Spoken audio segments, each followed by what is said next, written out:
welcome to Friday the 13th. When I was a kid, that was something we used to talk about an awful lot. I'm not sure it's quite the scare that it used to be, but it being Friday the 13th of March, it reminded me that it is precisely 3 years since I had the privilege of starting here at Ardash as your chief executive. So I'm going to use that excuse to be just a little bit reflective about some of the things that have gone on and are going on in our organisation. Now, at that point, you're possibly thinking that this vlog is going to be another remarkable canter through 28 promises.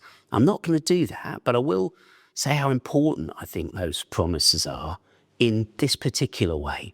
Not only are they a commitment of trust between us and our local community, but they're a protection for all of us in the organisation against the endless changes of mind of policy, whether that's local policy and commissioning or national policy that's set. We should be focused on those 28 promises, colleagues, all the way through to 2028. Yes, that's why there are 28 promises. And they should empower us to think innovatively and behave passionately in trying to change the quality of what we do whilst preserving what's fantastic about Ardash. There you go. I said I wasn't going to talk about 28 promises, so what am I going to talk about? Well, I wanted to reflect on our 6 values. And our 6 values are not just things that tend to sit behind me when I do these vlogs, but hopefully they're things that are part of why you want to be part of this organisation. And when I think about being caring in this organisation, a whole gamut of things come to mind. There are obviously individual instances of personal care, of going above and beyond, that we tend to celebrate and we should rightly acknowledge. But I also think of something like our learning half days. Next learning half day is on Tuesday morning. Now, to you, learning half days might be all about mandatory and statutory training, and that's an important thing. But if you think about it, learning half days are also an opportunity for the whole organisation at roughly the same time to come together and have conversations, to understand each other's point of view, to take care of each other. So they are, if we choose to use them this way, a wonderful opportunity for this organisation to be reflective within a team or between a team. I think we take care too by being honest with ourselves about what works and what doesn't work in the organisation. I'm absolutely determined that we're all going to use radar because I think it's through reporting incidents, whether they're incidents and instances of great practice or whether they're incidents of things that were near misses or actual harm. I think it's through that we take better care of our patients if we act on and seek to prevent what might arise from those incidents. And if you take a look at the board papers in May, you will see Steve Forsyth's annual review of the most serious incidents and the preventive measures we're going to take to make them just a little bit less likely to occur. But promise 2 about carers has always been one I've talked to you about, and it's one of the most challenging and important promises that we have. On Tuesday, we have our Carers Network first anniversary. I think it's so important that we are able to come to work with all the complexities of our life in balance, and so important that we massively step up our work to make sure that people around our patients are getting the support that the law provides that they should have. So thank you to everybody who is working so hard over coming months to achieve that objective. We want to be reliable in the care we provide. More importantly, perhaps, our patients want to rely on us.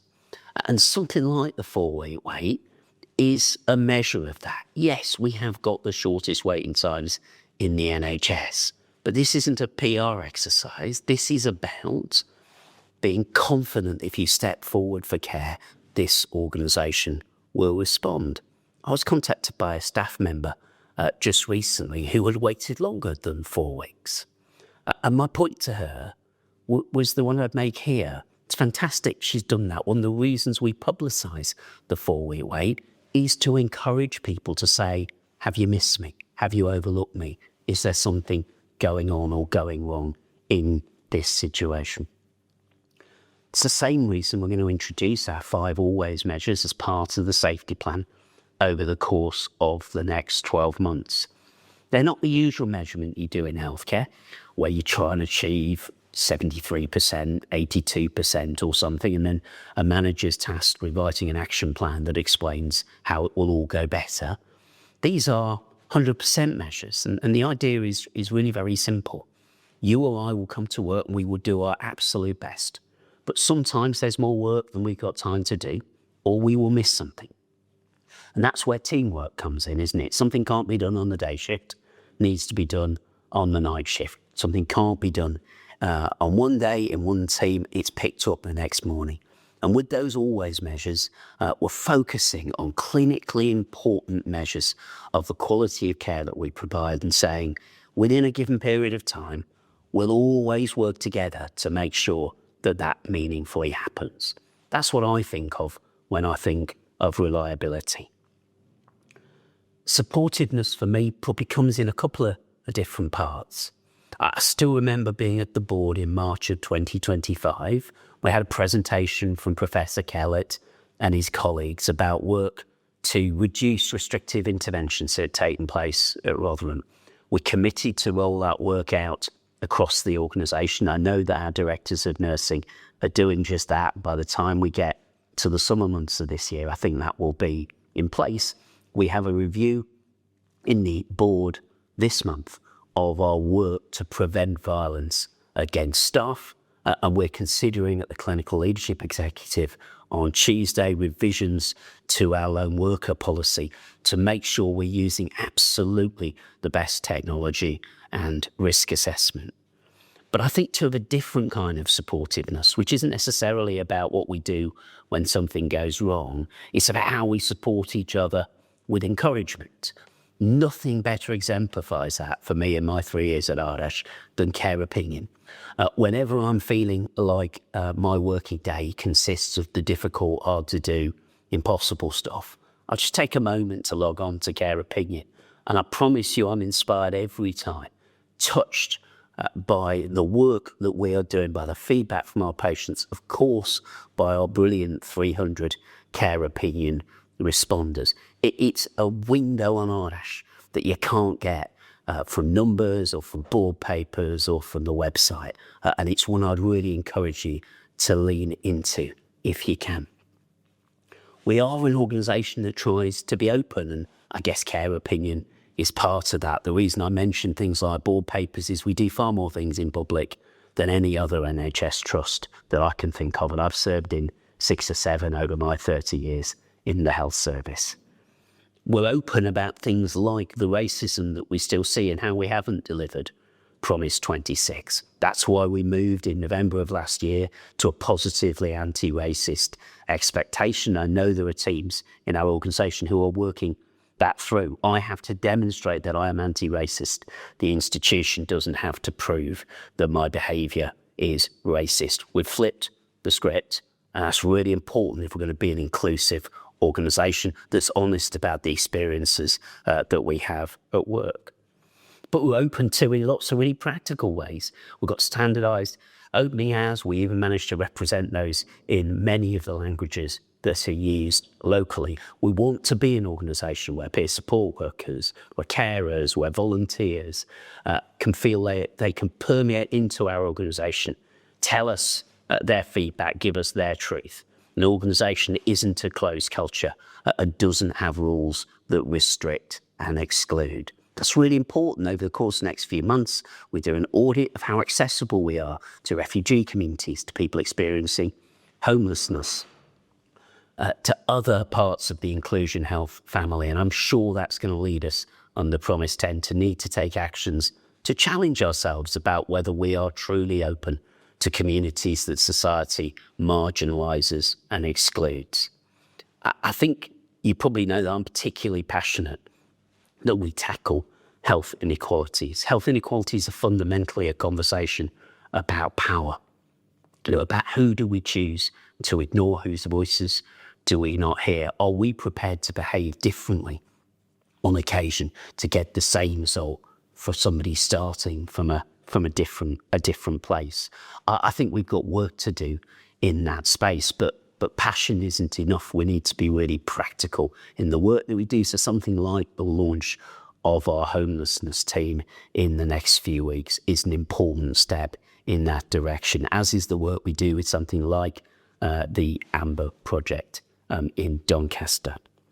Passionate too about how we create spaces that truly work for the care that we provide. Somewhere like the Elizabeth Quarter is beautiful for a reason. It is attempting to create a calm and a restful place in which we can provide our care. I had the pleasure in recent days of cutting the ribbon to formally open our Phoenix High Dependency Rehabilitation Ward, and the care and attention that patients and staff, Megan and Nick and others, are put into the design of that space speak to that sense that we are valued, we are valuable, what we do is important, and we'll carry on as we redesign and redevelop physical estate across Rotherham and make some changes on the Tick Hill Road site as well over the next 2 or 3 years.